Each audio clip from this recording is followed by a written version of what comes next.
welcome you to another episode of Mission Matters. My name is Adam Torres, and if you'd like to apply to be a guest on the show, just head on over to missionmatters.com and click on Be Our Guest to apply. All right, so today I have Matt Aston on the line, and he's CEO at Ground Penetrating Radar Systems, also known as GPRS. Matt, welcome to the show. Thanks, Adam. Looking forward to it. All right, Matt. So excited to really get into GPRS, what you're doing as a pioneer in your industry. And really, I mean, we just got a lot of stuff going on today. I think first thing first, I have to say congrats. I understand just crossed your 500th employee, over 20 years in business. I mean, that's not easy. So first off, congrats on that big milestone. 2021's been a big year for us. Man, I'm excited about this. And let's start this off the way we start them all with our Mission Matters Minute. So Matt, we at Mission Matters, we amplify stories for entrepreneurs, executives, and experts. That's our mission. Matt, what mission matters to you? So our mission is to create opportunity for the people who choose to work at GPRS. And we do that through providing a sensational service to our customer base, which is the construction industry. The construction industry can be a dangerous place to work in sometimes. And one of the more dangerous components of that industry is when they have to dig or cut in concrete, there's just hidden elements that are difficult to find. So that's what we provide, a sensational service in helping them to avoid those obstacles when whenever they have to break ground or cut or drill in concrete. Yeah. So I wanna take that a step further. So this idea and this subsurface damage prevention. Tell me a little bit more about this. I don't want to assume our audience kind of understands some of the hazards, number one, or exactly what that means. Sure. So there are, as we're hearing a lot about infrastructure and this new infrastructure bill that's going through our government, and there are any building has water services, gas, electric, communications, among other types of utilities. And whenever you see a construction crew who's going to dig in the ground or when they're going to cut in concrete, they're taking some risks. They need to know where each of those utilities are before they break ground. The same thing applies in concrete. It's not always utilities, but sometimes there's reinforcing steel that they can't cut through. They want to make sure that they preserve the structural integrity of the building. And so anytime that the ground is being broken or concrete is being penetrated, our company comes into play to identify and help minimize those risks as they proceed with their scope of work. Yeah. And I want to maybe take this level, and I know this wouldn't be an appropriate example because I know you're working with big universities, institutions, large work. But for the everyday person that's watching this, I was trying to think of a concept, and I remember when I was a kid, and I'm like, you're digging in the background, or you're doing something in the backyard. I grew up in the Midwest in Michigan, and you're digging in the backyard. Maybe you had a little project to do, and you're thinking and your dad tells you, wait, don't dig. Like you have to. There could be other things underground you don't know. You can't go too far. You have to watch this, or you have to do this, and there's precautions. So I guess in layman's terms, like very, very high level, is that what we're talking about? There's two, two divisions of utility locating. One is private, and one is public. So public is law. If you're gonna dig in the ground, you have to call 811, and they'll come out and they'll mark your utilities for you. That's not really our core business. Our core business is more on the private side. So we'll go onto the private property where 811 may not necessarily go.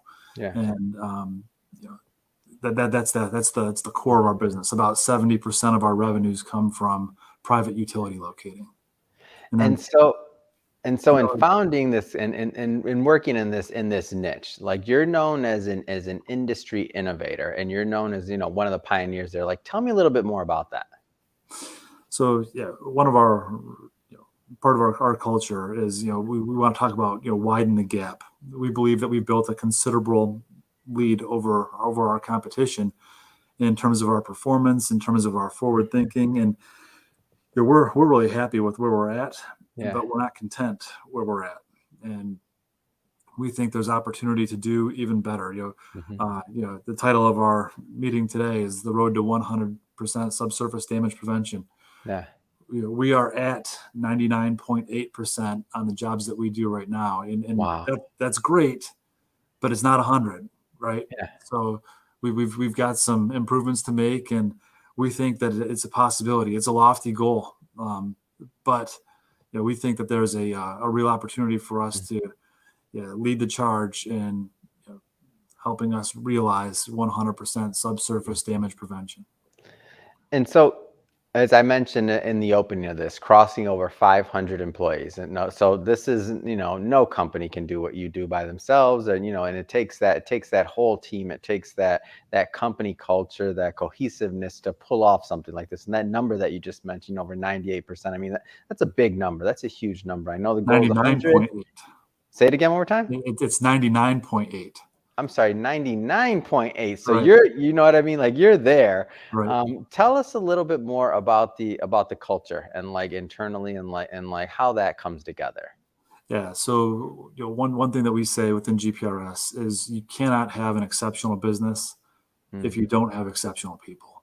So we are extremely focused on getting tremendous people. I mean, I joke with the new project managers that come into our company.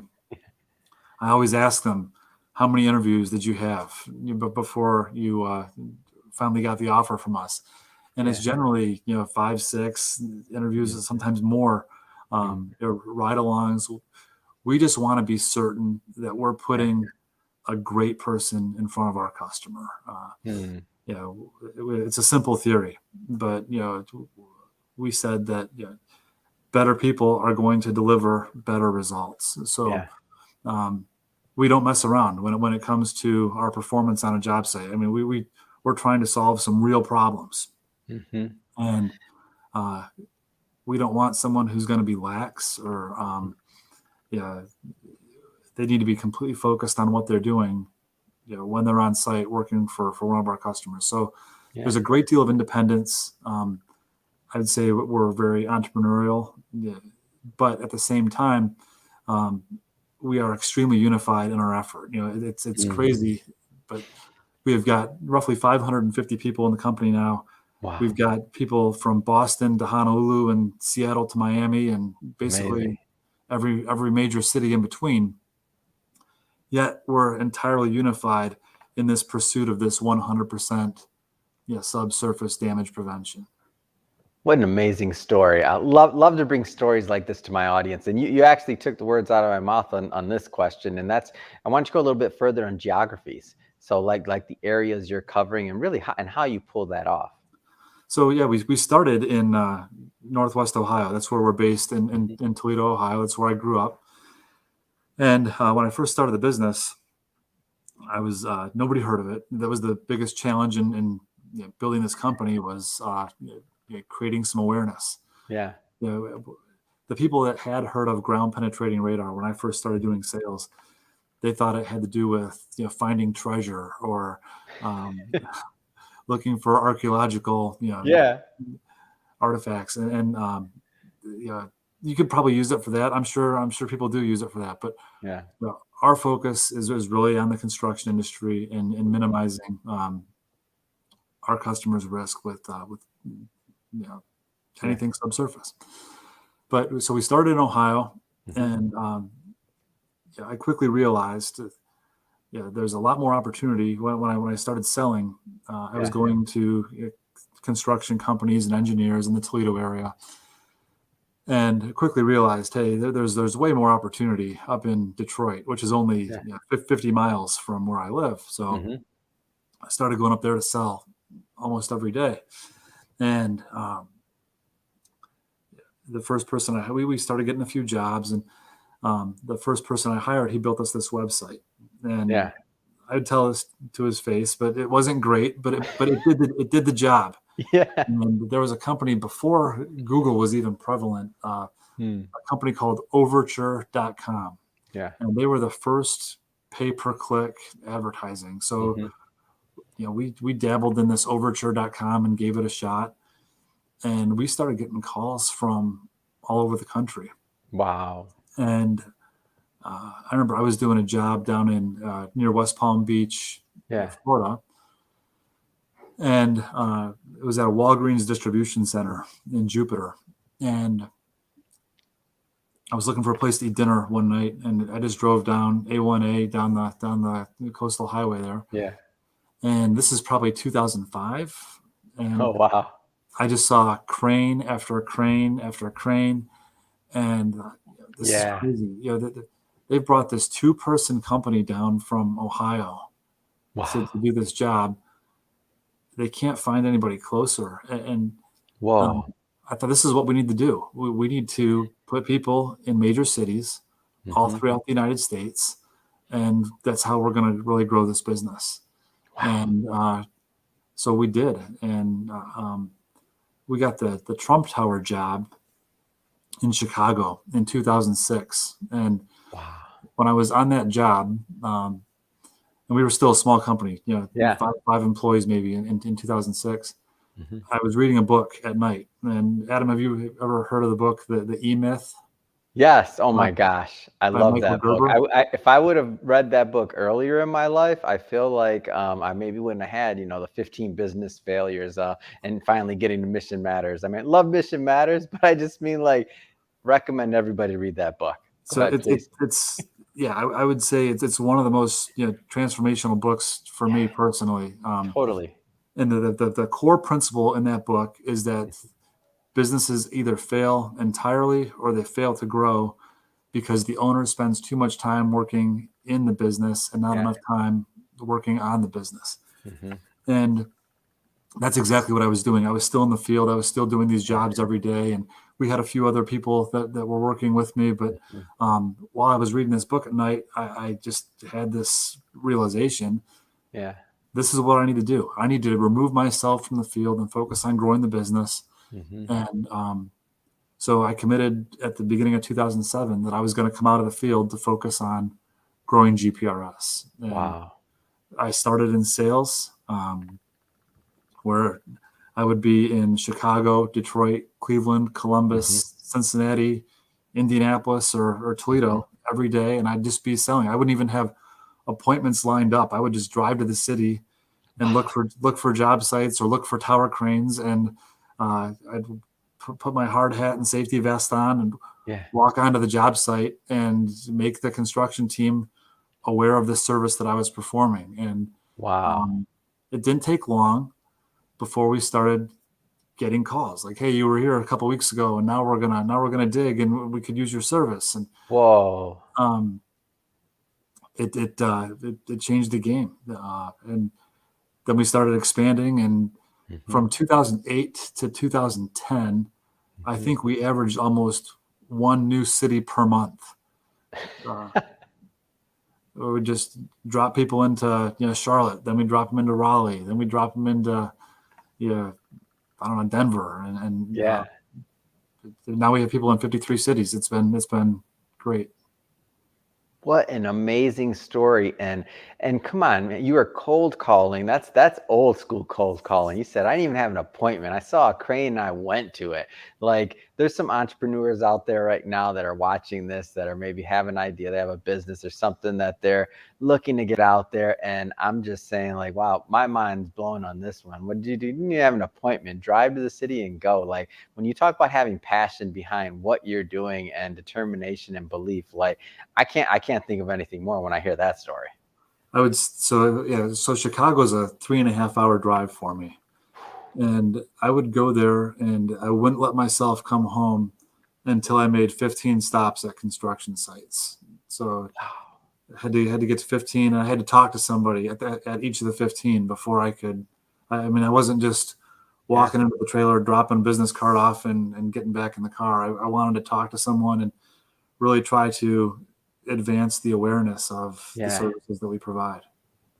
Man, that's great. What a great story. And I see where and by the way, the E-Myth, the book that you brought up, and again, I'm gonna just repeat that one more time. I recommend everybody take a listen, or I listen to the audiobook Mm, version, but read that book. Like it's a great book. And I think some of the lessons in there could, if more people were aware of it, it could save a lot more businesses, in my opinion, just in general, because it's some great absolutely. content. I totally agree.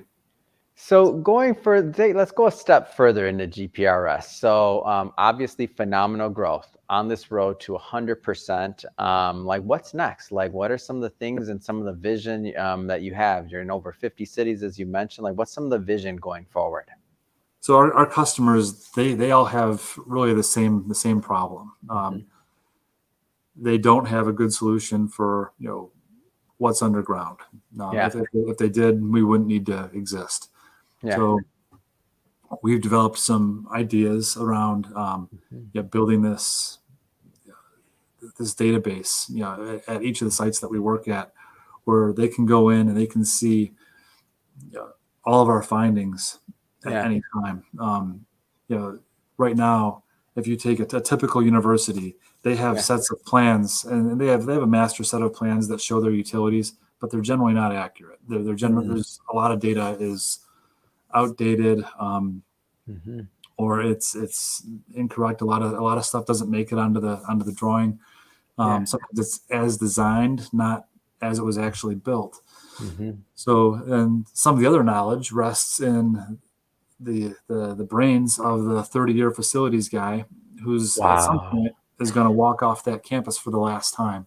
So Yeah. what we want to do is we want to bring all of that data together Hmm. accurately and put it into a system that our Yeah. customers can go to and get a good, accurate sense of Hmm. everything that they have underground at their facility. Uh, Yeah. and there's one. It's all put together in one spot for them. Hmm. Um, that's what we're working on right now. We're adding a few other services to our company. We just acquired a company in June, Mm. upstate New York, and one of their core businesses was leak detection services. It's not something we've ever done at GPRS, but uh, that's something that we're going to roll out nationally in 2022. Hmm. Is we're going to begin to offer leak detection services on a national basis. And so taking us a little bit further through that user experience. So we've mentioned universities once or twice, but I want to go a little bit further into the types of clients that you work with. So give us a little bit more of a feel of who's a good ideal fitting, who gets the most value out of working with your team. Yeah, I would say so. Broadly, Yeah. it's anyone who's going to be digging or cutting through concrete. But Hmm. the facilities that you'll find us working on frequently, I would say more critical facilities where they can't risk any type of shutdown. Yeah. So universities, hospitals, Hmm. manufacturing facilities, Hmm. energy facilities, power plants, oil refineries, Yeah. a lot of corporate headquarters. We work at military bases on a regular basis. Um, yeah, really, really, like then we'll do large infrastructure jobs. Like we've got pipelines that are being put in, and they're concerned Hmm. about crossing existing pipelines as they're excavating. Um, Wind farms, we'll scan before they excavate to put the collection lines in Yeah. the ground. So it's really there's a wide variety of and yeah. So the work that we do in Seattle is much different than the work that we do in Dallas oftentimes. But Yeah. uh, any type of construction where ground is going to be broken, you'll see us there. Mm. And so, and this is just for my knowledge. So, whenever somebody's doing something like this, like it sounds to me like a company like GPRS is needed, right? Because of the dangers that are underground.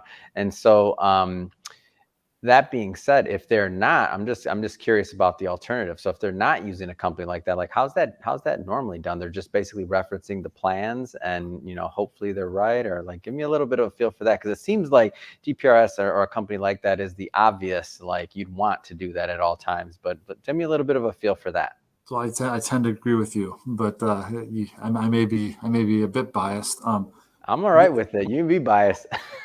but I'm just thinking about it, like you said, like that. Well, your university example from earlier, like the 30-year-old, facilities manager that at some point retires, and there's this flag that's poking up, or whatever it is, that's like, oh, don't go over there because we had this that happened 10 years ago, and it's in this person's mind, and you're like, well, what happens when that person's not there or in that particular time? Like, it can be tricky. So that's why I'm asking this question, because I'm like, well, what's the alternative?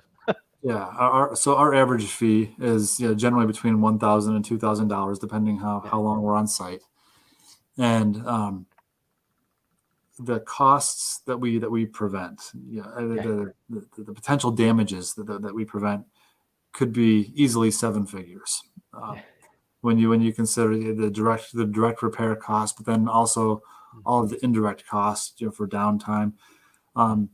I'd like to think that people are more responsible than to just blindly dig, especially in a congested urban area.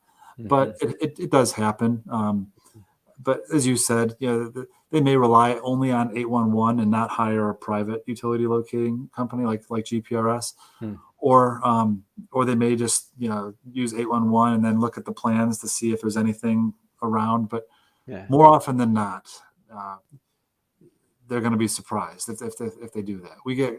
It's funny. I hear our team joke all the time about, I was on the site and they said, hey, we don't expect anything to be here, but here's what I found. I found the primary electrical feeder running right through Oh, where they were going to dig, and yeah. yeah, I get it. I'm like, and when they see that, whoever is the person in charge, or whatever that, that chain of command was, or the person that finally made that call, is like, whew, I'm glad we did that. all the time. And then the other thing that we'll hear frequently is, man, I wish I would have known about you when I was on this job three years ago, and we cut through this, and like, yeah, you should have called us. you're, you're like, come on, man. No, I get it. I get it. And I'm laughing, but I'm just thinking, I'm putting myself in the shoes of that decision maker on that site, that either didn't know or have the resource, or didn't understand what, a company like GPRS, what you do, number one, or number two, who made the person that makes the decision not to call. Oh, we don't need that. We have the plan. We got this. And then that happens. It's like, man, that's just double insult and injury there. It hurts. I don't think it's a mistake that gets made twice. I Yeah. think that's generally a lesson learned, and change of protocol, so to speak, going Yeah. forward. Awesome. Well, Uh, Matt, I mean, first off, it's been great having you on the show, and I'll just have to ask you. So what's next? I mean, company's growing, lots of great things going. What's next for you? What's next for the company? yeah, we are focused on growth. Yeah. We plan on doubling in size over the next 3.5 years, Whew.